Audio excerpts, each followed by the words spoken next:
Calicut university 4th semester BA English ലിറ്ററേച്ചറിലെ literary criticism എന്ന പേപ്പറിലെ 4th മൊഡ്യൂളായിട്ടുള്ള ഇന്ത്യൻ പോയറ്റിക്സിനെ കുറിച്ചാണ് പറയുന്നത്. What is Indian poetics? Indian poetics എന്ന് പറഞ്ഞാൽ മലയാളത്തിൽ അലങ്കാരശാസ്ത്രം എന്നും സംസ്കൃതത്തിലാണെങ്കിൽ അലങ്കാരശാസ്ത്ര എന്നും പറയുന്നു. അലങ്കാര എന്ന് പറഞ്ഞാൽ ഓർണമെന്റ് എന്നാണ് മീനിങ്. ഓർണമെന്റിന് ഒരു പ്രത്യേകത ഉണ്ട്. നമ്മുടെ ശരീരത്തിൽ അത് അണിഞ്ഞു കഴിഞ്ഞാൽ ശരീരത്തിന് കൂടുതൽ ഭംഗിയുണ്ടാവും. എന്നതുപോലെ തന്നെ ഡിവൈസ് ഉപയോഗിക്കുമ്പോഴാണ് ലിറ്ററേച്ചർ കൂടുതൽ ബ്യൂട്ടിഫുൾ ആകുന്നത് എന്നതാണ് ഇതിന് പിന്നിലെ തത്വം. A literary system explaining how poetry and drama Evoque beauty and emotion. ഇതാണ് ഇതിന്റെ ഡെഫിനിഷൻ. അതായത് ഇംഗ്ലീഷ് സാഹിത്യത്തിലെ പോയട്രി, ഡ്രാമ ഇവയുടെയൊക്കെ ബ്യൂട്ടിയെ അല്ലെങ്കിൽ ഇമോഷനെയൊക്കെ ഇവോക്ക് ചെയ്യുന്ന ഒരു സിസ്റ്റത്തെ വിളിക്കുന്ന പേരാണ്. എന്നാൽ പോയട്രിക്കും ഡ്രാമക്കൊക്കെ സൗന്ദര്യം നൽകുന്ന ഒരു സിസ്റ്റം, അതിന് വിളിക്കുന്ന പേര് ഇന്ത്യൻ പോയറ്റിക്സ് എന്നാണ്. It's not just about beauty. ഇനി ഇത് സൗന്ദര്യത്തിൽ മാത്രം ഒതുക്കി കൂട്ടുന്ന ഒന്നല്ല. It connects deeply to emotions, spiritually and philosophy. ഇത് വളരെ വൈകാരികമായും ആത്മീയമായിട്ടും ഫിലോസഫിക്കലായിട്ടും ഒക്കെ വളരെ ആഴത്തിൽ കണക്ട് ചെയ്യുന്ന ഒന്നാണ് എന്നുകൂടി പറയുന്നു. ഇത്രയും കാര്യങ്ങളെ ഇന്ത്യൻ പോയറ്റിക്സിനെ കുറിച്ച് ഒരു ആമുഖമായിട്ട് പറയേണ്ടതുള്ളൂ. രണ്ടാമത്തെ പോയിന്റിലേക്ക് കടക്കുമ്പോൾ major theories in Indian poetics. Indian പോയറ്റിക്സിലെ ഒരുപാട് പ്രധാനപ്പെട്ട തിയറികളുണ്ട്. ഏതൊക്കെയാണ്? വളരെ പ്രധാനപ്പെട്ടതാണ്. ഒന്നാമത്തത് രസ തിയറിയാണ്. രസ എന്ന് പറഞ്ഞാൽ ഇമോഷൻ അല്ലെങ്കിൽ ടേസ്റ്റ് എന്നാണ്. നമ്മൾ മലയാളത്തിൽ രസം എന്നൊക്കെ പറയില്ലേ, ആ ഒരു ഇതിൽ നിന്ന് വന്നതാവാം. ഭരതമുനിയാണ് ഈ ഒരു തിയറി കൊണ്ടുവന്നിട്ടുള്ളത്.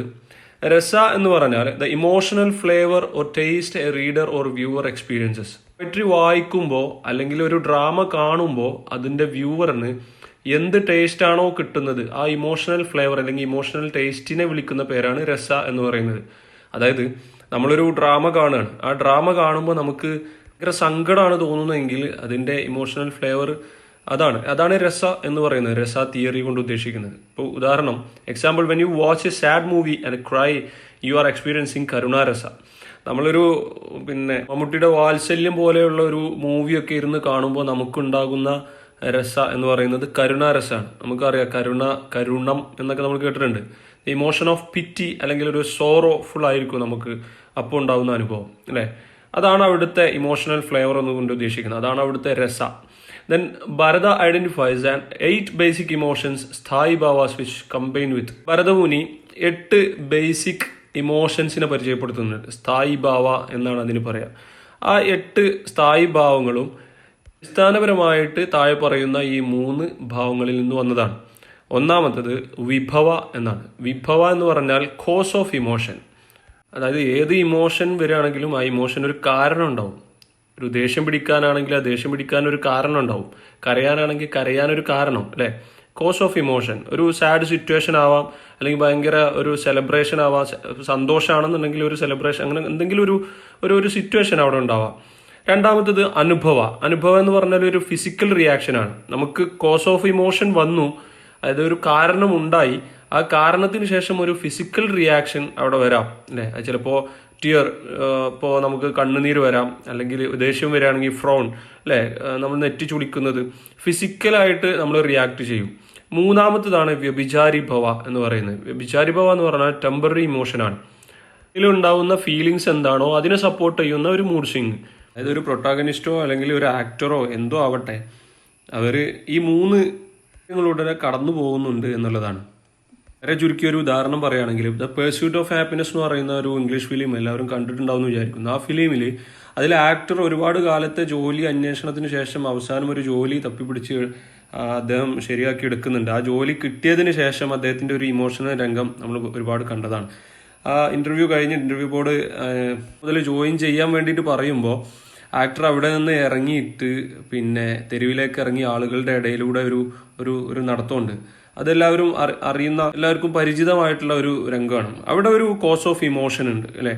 വിഭവ അവിടെ സംഭവിച്ചു. അതായത് അവർക്ക് ഒരു ജോലി കിട്ടി എന്നുള്ളതാണ് അവിടുത്തെ കോസ് ഓഫ് ഇമോഷൻ. അതിനുശേഷം അനുഭവത്തിലേക്ക് പോകുക, അതായത് കുറെ ആനന്ദ കണ്ണീര്, അവിടെയും ടീയേഴ്സ് വരും, ആനന്ദ കണ്ണീര്, അവന്റെ ഒരുപാട് മുഖത്തെ എക്സ്പ്രഷൻസ്, ഒരുപാട് സന്തോഷത്തിന്റെ എക്സ്പ്രഷൻസ് നമുക്ക് കാണാൻ കഴിയും.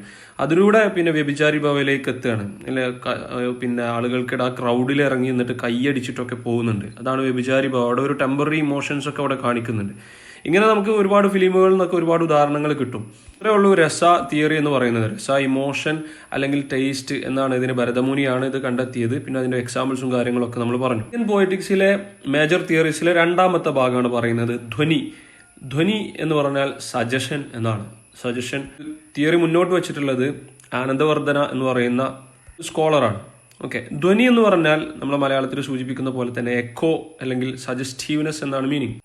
അതിനർത്ഥം എന്താണെന്ന് വെച്ചാൽ it's about what the words imply rather than directly say. നമ്മൾ സാധാരണ എന്തെങ്കിലുമൊക്കെ പറയുമ്പോൾ ആ വാക്കായിരിക്കില്ല നമ്മൾ ഉദ്ദേശിച്ചിട്ടുണ്ടാവുക, അതിനപ്പുറം പലതും നമ്മൾ സൂചിപ്പിച്ചിട്ടുണ്ടാവും. എക്സാമ്പിളായിട്ട് ഉദാഹരണം പറയുന്നുണ്ടെങ്കിൽ if someone writes she waited by the window every day we feel her ലോങ്ങിങ് വിത്തൗട്ട് ഇറ്റ്സ് ബീങ് സ്റ്റേറ്റഡ്. കവിതയിൽ നമ്മൾ കാണുകയാണ് അവൾ ജനാലക്കരികിൽ ഒരുപാട് കാലമായിട്ട് അല്ലെങ്കിൽ എല്ലാ ദിവസവും കാത്തിരിക്കുന്നു.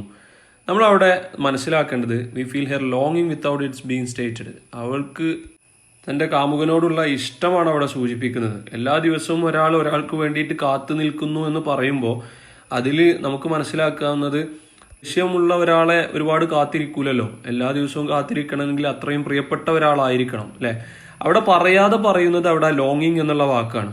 ഇതാണ് ധ്വനി കൊണ്ട് ഉദ്ദേശിക്കുന്നത്. Like reading between the lines. ഇവിടെ നമ്മൾ വരികൾക്കിടയിലൂടെ വായിക്കുകയാണ്. Poetry's deeper meaning it's often hidden not obvious അല്ലെ. പലപ്പോഴും പോയട്രിയുടെ മീനിങ് ഒന്നും ഹിഡൻ ആയിരിക്കും, പലപ്പോഴും നമുക്ക് നേരെ വായിക്കുമ്പോൾ മനസ്സിലാവാത്തതായിരിക്കാം. കവിയുടെ ഉള്ളിൽ ഒരുപാട് ചിന്തകളും ആകുലതകളും കാര്യങ്ങളൊക്കെ ഉണ്ടാവും, അതെല്ലാം അതിൽ മറിഞ്ഞു കിടക്കുന്നുണ്ടാവും. Similar to song lyrics that carry deep emotions even with simple words. പലപ്പോഴും പല പാട്ടുകളിലും ആ വേർഡ്സിനപ്പുറം ഒരുപാട് ഇമോഷൻസ് നമുക്ക് കൂടുതൽ തിരയുമ്പോൾ കാണാൻ കഴിയും. ഇതാണ് സിമ്പിളായി പറഞ്ഞാൽ ധ്വനി എന്നതുകൊണ്ട് ഉദ്ദേശിക്കുന്നത്. ധ്വനി മനസ്സിലായെന്ന് വിചാരിക്കുന്നു. അടുത്ത പോയിന്റിലേക്ക് പോവാണ്. മേജർ തിയറീസിലെ മൂന്നാമത്തെ കാര്യമാണ് വക്രോക്തി എന്ന് പറയുന്നത്. വക്രോക്തി എന്ന് പറഞ്ഞാൽ വക്രീകരിക്കുക എന്നൊക്കെ പറയുന്നത്, വക്രബുദ്ധി എന്നൊക്കെ പറയുന്ന അത് തന്നെയാണ്. വക്രോക്തി എന്ന് പറഞ്ഞാൽ ട്വിസ്റ്റഡ് എക്സ്പ്രഷൻ ആണ്. അതായത് കുണ്ടക വക്രോക്തി. കുണ്ടക എന്ന് പറയുന്ന സ്കോളറാണ് ഇത് മുന്നോട്ട് വെച്ചത്. വക്രോക്തി എന്ന് പറഞ്ഞാൽ crooked or creative way of saying something. നമ്മൾ എന്തെങ്കിലും കാര്യം കുറച്ച് വളച്ചു കെട്ടി പറയുന്നതിനാണ് നമ്മൾ വക്രോക്തി എന്ന് പറയുക. Instead of the moon is bright, നമ്മളിപ്പോൾ ചന്ദ്രൻ വളരെ ബ്രൈറ്റ് ആണ് എന്ന് പറയുന്നതിന് പകരം പോയിറ്റ് മൈറ്റ് റൈറ്റ്, ഇവിടെ ഒരു കവി എഴുതൽ എന്തായിരിക്കും, the moon spilled silver over the sleeping world. മയക്കത്തിൽ ആണ്ട് കിടക്കുന്ന ആ ലോകത്തിന് മുകളിൽ അല്ലേ ചന്ദ്രൻ അതിന്റെ പ്രകാശം വാരി വിതറി എന്നൊക്കെ പറഞ്ഞാൽ അതിന്റെ അർത്ഥം എന്താണ്? ചന്ദ്രന് ബ്രൈറ്റ് ആണ് എന്നുള്ളതേ പറഞ്ഞിട്ടുള്ളൂ. പക്ഷെ അത് പറയുമ്പോൾ ഒരു പോയറ്റിക് ആയിട്ട് പറയുമ്പോൾ ദ മൂൺ സ്പിൽഡ് ഓവർ അല്ലെ silver over the sleeping world എന്നൊക്കെ പറയും. It's not what is said but how it said that matters. It's not what is said but how it said that matters. ഇവിടെ എന്ത് പറഞ്ഞു എന്നുള്ളതിലല്ല, എങ്ങനെ പറഞ്ഞു എന്നുള്ളതിലാണ് കാര്യം. Like how a stand up comedian twist normal situation into a funny expressions. നമ്മളൊക്കെ സാധാരണ പറയുന്ന കാര്യങ്ങൾ തന്നെ ആയിരിക്കും ഈ സ്റ്റാൻഡപ്പ് കൊമേഡിയൻസ് പറയുന്നത്. പക്ഷെ അവർ പറയുമ്പോൾ ഇപ്പോൾ നമ്മൾ രമേശ് പിഷാരടിൻ്റെ ഒക്കെ ഒരു അവതരണ ശൈലി നമ്മൾ കണ്ടിട്ടുണ്ടാവില്ല. നമ്മളൊക്കെ സാധാരണ സംസാരിക്കുന്ന പോലെ തന്നെയാണ് അവരും സംസാരിക്കുന്നത്, പക്ഷെ അവർ പറയുന്ന രീതി വ്യത്യാസമുണ്ട്. കൊമേഡിയൻസ് അതിൽ വളരെ അഗ്രഗണ്യരായിരിക്കും അല്ലേ. ആ പറയുന്ന രീതിയിലാണ് നമ്മളൊക്കെ ചിരിക്കുന്നത്. Shows the poets personal style or creativity. അവിടെ പോയിറ്റിന്റെ പേഴ്സണൽ സ്റ്റൈലും ക്രിയേറ്റിവിറ്റിയും ഒക്കെ നമുക്ക് വ്യക്തമായിട്ട് മനസ്സിലാക്കാൻ പറ്റും. ഇതാണ് വക്രോക്തി കൊണ്ട് ഉദ്ദേശിക്കുന്നത്. മനസ്സിലായി എന്ന് വിചാരിക്കുന്നു. ദെൻ അടുത്ത പോയിന്റിലേക്ക് പോകും. നാലാമത്തെ പോയിന്റ് അലങ്കാര എന്നതാണ്. അലങ്കാര ഫിഗർ ഓഫ് സ്പീച്ച് ആണ്. ബ്രഹ്മദ് എന്ന് പറയുന്ന സ്കോളറാണ് ഇത് കൊണ്ടുവന്നിട്ടുള്ളത്. അലങ്കാര എന്ന് പറഞ്ഞാൽ നേരത്തെ നമ്മൾ മീനിങ് പറഞ്ഞിട്ടുണ്ടായിരുന്നു. അലങ്കാരം എന്ന് പറഞ്ഞാൽ ഓർണമെന്റ് ആണ്. ഇത് ഒരു ഫിഗർ ഓഫ് സ്പീച്ച് ആണ്. സിമിലി, മെറ്റാഫർ പോലെയുള്ള ഒരു ഫിഗർ ഓഫ് സ്പീച്ച് ആണ് അലങ്കാരം എന്ന് പറയുന്നത്. രണ്ട് ടൈപ്പ് അലങ്കാരമുണ്ട്. ഒന്ന് ശബ്ദാലങ്കാരം, അർത്ഥ അലങ്കാരം ഉണ്ട്. ശബ്ദാലങ്കാരം എന്ന് പറഞ്ഞാൽ പേര് സൂചിപ്പിക്കുന്ന പോലെ തന്നെ സൗണ്ട് ബേസ്ഡ് ആണ്. എക്സാമ്പിൾ റൈംസ്, അതേപോലെ അലിട്രേഷൻ പോലെയൊക്കെയുള്ള അതൊക്കെ സൗണ്ട് ബേസ്ഡ് ആണല്ലോ. റൈമിംഗ് ഒക്കെ ഉണ്ടാവുന്നത് ഇങ്ങനെ ആ ലാസ്റ്റിലുള്ള വരികളുടെ സൗണ്ട് നോക്കിയിട്ടാണ് നമ്മൾ റൈമിംഗ് സ്കീം റൈമൊക്കെ ഉണ്ടാക്കുന്നത് അല്ലേ. അലിട്രേഷനും അതേപോലെ ശബ്ദ ബേസ്ഡ് ആയിട്ടുള്ളതാണ്. അതേപോലെ അർത്ഥാലങ്കാരം എന്ന് പറഞ്ഞാൽ മീനിങ് ബേസ്ഡ് ആണ്. വാക്ക് അതേപോലെ തന്നെയാണ്. എക്സാമ്പിൾ സിമിലി, അതേപോലെ മെറ്റാഫറൊക്കെ ഉപയോഗിക്കുന്ന പോലെ he is Brave like A lion എന്നൊക്കെ പറയുന്നത് അത് അർത്ഥാലങ്കാരമാണ് അല്ലേ. Just like we dress nicely for occasions, poetry is dressed with beautiful language to appeal to readers. റീഡേഴ്സിനെ ആകർഷിക്കാൻ വേണ്ടിയിട്ട് നമ്മൾ പലപ്പോഴും പോയട്രിയിലും ഡ്രാമയിലും ഒക്കെ നമ്മൾ ബ്യൂട്ടിഫുൾ ആയിട്ടുള്ള ലാംഗ്വേജ് ഉപയോഗിക്കുന്നു. ഏതുപോലെ നമ്മളൊരു ഫംഗ്ഷന് പോകുമ്പോൾ പുതിയ ഡ്രസ്സ് അല്ലെങ്കിൽ ആളുകളെ ആകർഷിക്കുന്ന രീതിയിൽ വസ്ത്രം ധരിക്കുന്നത് പോലെ തന്നെ നിങ്ങൾ ഉപയോഗിച്ച് കഴിഞ്ഞാൽ റൈമിംഗ് സ്കീം ആയാലും അലിട്രേഷൻ ആയാലും സിമിലി ആയാലും മെറ്റാഫർ ആയാലും ഓക്സിമറോൺ ആയാലും ഇതൊക്കെ ഒരുപാട് കൂടുതൽ ഉപയോഗിച്ച് കഴിഞ്ഞാൽ അത് ബോറായിട്ട് മാറും എന്നാണ് ഉദ്ദേശിച്ചത്. ഓക്കെ, ഇത് വേണമെങ്കിൽ നിങ്ങൾക്ക് നിങ്ങളുടേതായിട്ടുള്ള ഭാഷയിൽ ഒരുപാട് എഴുതാൻ പറ്റിയ ഒരു വിഷയം കൂടിയാണ്. ശ്രദ്ധിക്കേണ്ട മറ്റൊരു കാര്യം, നമ്മൾ ആദ്യത്തെ രസ തിയറി പറഞ്ഞപ്പോൾ അതിൽ നമുക്കറിയാവുന്ന ഒരുപാട് പോയിന്റുകളുണ്ട്. 9 നവരസങ്ങളെ കുറിച്ച് എല്ലാവർക്കും അറിയുന്നതാണ്. 9 നവരസങ്ങൾ. ആ നവരസങ്ങളെ കുറിച്ച് വിശദീകരിച്ച് നിങ്ങൾക്ക് എഴുതിയാൽ ഒരുപാട് പോയിന്റുകളാക്കിയിട്ട് എഴുതാൻ പറ്റും. ഞാൻ വീഡിയോ ചുരുക്കാൻ വേണ്ടിയിട്ട് വളരെ കുറച്ച് പറഞ്ഞു എന്ന് മാത്രം. ഇന്ത്യൻ പോയറ്റിക്സിലെ 3ാമത്തെ section thinai, unique Tamil concept of poetic landscape. തിനൈ എന്ന് പറഞ്ഞാൽ ഒരു ആൻഷ്യന്റ് തമിഴ് സംഘം ലിറ്ററേച്ചറിൽ നിന്ന് വന്ന ഒരു കോൺസെപ്റ്റാണ്. തിനൈ ലിങ്ക്സ് ലാൻഡ്സ്കേപ്സ് ടു ഇമോഷൻ. അതായത് ഭൂപ്രദേശങ്ങളെയും കവിതയിലെ ഭൂപ്രദേശങ്ങളെയും ഇമോഷൻസിനെയും ബന്ധിപ്പിക്കുന്ന ഒന്നിനെ പേരാണ് തിനൈ എന്ന് പറയുന്നത്. അതായത് പണ്ടത്തെ ഫിലിമുകളിലൊക്കെ നമുക്ക് കാണാം, കമിതാക്കൾ ഒരുമിച്ച് കൂടുന്നത് മിക്കവാറും ആ പാട്ട് സീനൊക്കെ ഉണ്ടാവുന്നത് ഒരു കുന്നിൻ ചെരുവിലോ അങ്ങനെ ഒരു മുട്ടക്കുന്നിലൊക്കെ ആയിരിക്കും, അല്ലെ, ഹിൽസിലൊക്കെ, അല്ലെ. അതുപോലെ 2 കമിതാക്കൾ പിരിയുന്ന സ്ഥലം മിക്കവാറും ഒരു സീഷോർ, അല്ലെ, ഒരു കടൽ തീരത്തുനിന്നൊക്കെ ആയിരിക്കും. ഇങ്ങനെ ലാൻഡ്സ്കേപ്പും അതേപോലെ ഇമോഷനും തമ്മിൽ ഭയങ്കര ബന്ധമുണ്ട് എന്ന് കാണിക്കുന്നതാണ് തിനൈ എന്ന് പറയുന്നത്. തിനൈ ഇവിടെ ഒരുപാട് തിനൈസിന് കൊടുത്തിട്ടുണ്ട്. 5 തിനൈ ഇവിടെ ഉദാഹരണമായിട്ട് കൊടുത്തിട്ടുണ്ട്. ആ തിനൈ എന്തൊക്കെ നോക്കാം. കുറിഞ്ഞി, മുല്ലൈ, മറുതം, നെയ്തൽ, പാലൈ. എന്താണ് കുറിഞ്ഞി എന്ന് പറയുന്നത്? കുറിഞ്ഞി എന്ന് പറയുമ്പോൾ ലാൻഡ്സ്കേപ്പ് അവിടെ ഹിൽസ് ആയിട്ട് വരും, അല്ലെ. അവിടുത്തെ ഇമോഷൻ എന്ന് പറയുന്നത് 2 കമിതാക്കൾ തമ്മിലുള്ള ഈ കൂടിച്ചേരലാണ്. ഇവിടെ ഉദാഹരണം എക്സാമ്പിൾ കൊടുത്തിട്ടുണ്ട്, lovers meeting secretly in the mountains. അതേപോലെ മുല്ലൈ ഫോറസ്റ്റ് ആയിരിക്കും, അവിടെ ഇമോഷൻ വരുന്നത് വെയിറ്റിംഗ് ആണ്. ഒരു കാട്ടിലായിരിക്കും മിക്കവാറും ഒരാൾ കാത്തു നിൽക്കുന്നതൊക്കെ. Woman waiting for her lover to return. Marutham farm ലാൻഡുകളായിരിക്കും എപ്പോഴും ഈ കവിതാക്കളെ അല്ലെങ്കിൽ മറ്റുള്ളവർ അടി ഉണ്ടാക്കുന്നത്. അപ്പോൾ നമ്മൾ ചില ഫിലിമുകളിലൊക്കെ കാണും, ഒരു മാർക്കറ്റിലായിരിക്കും മിക്കവാറും നായകനും വില്ലനും തമ്മിൽ അടി ഉണ്ടാവുക, അല്ലേ. എന്നിട്ട് തക്കാളിയും പച്ചമുളകും അങ്ങോട്ടും ഇങ്ങോട്ടൊക്കെ വലിച്ചെറിഞ്ഞ് അങ്ങനെ നമ്മൾ ഒരുപാട് കാണാറുണ്ട്. എന്നതുപോലെ നെയ്തൽ എന്ന് പറഞ്ഞാൽ സീഷോറാണ്. നമ്മൾ സെപ്പറേഷൻ, ഒരു 2 പേര് പിരിഞ്ഞു പോകുന്നത് മിക്കവാറും ഒരു കടൽ തീരത്തൊക്കെ ആയിരിക്കും. Lovers parting near the sea, അല്ലേ.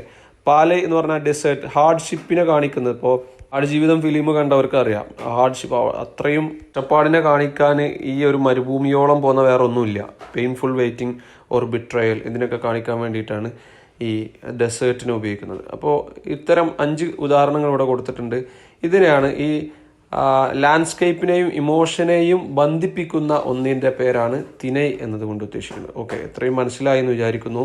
ഇത്രയേ ഉള്ളൂ ഇന്ത്യൻ പോയറ്റിക്സ്. ഈ കാര്യങ്ങൾ പഠിച്ചു കഴിഞ്ഞാൽ പോയറ്റിക്സിൻ്റെ വളരെ ബേസിക് ആയിട്ടുള്ള വിവരങ്ങൾ നിങ്ങൾക്ക് കിട്ടി. ഇപ്പോൾ ഇത്രയും കാര്യങ്ങളാണ് പറഞ്ഞത്. വാട്ട് ഈസ് ഇന്ത്യൻ പോയറ്റിക്സ് എന്ന് പറഞ്ഞു. അതിലെ 2ാമത്തെ കാര്യം ഇന്ത്യൻ പോയറ്റിക്സിലെ തിയറീസ് എന്തൊക്കെയാണ്. ആ തിയറി 4 എണ്ണമാണ്. ഒന്ന് രസ. ആ രസയിൽ എന്താണ് അതിൻ്റെ ഉദാഹരണങ്ങൾ കാര്യങ്ങളൊക്കെ പറഞ്ഞു. അതിൽ ഞാൻ വിട്ടുപോയൊരു കാര്യമുണ്ട്, 9 നവരസങ്ങൾ ഞാൻ ഒഴിവാക്കിയിട്ടുണ്ടായിരുന്നു. അതൊക്കെ നിങ്ങൾക്ക് അറിയാവുന്നതാണ്.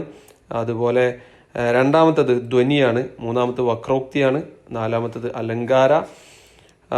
അതിലെ 3ാമത്തെ കാര്യം നമ്മൾ പറഞ്ഞത് തിനൈ എന്താണ്.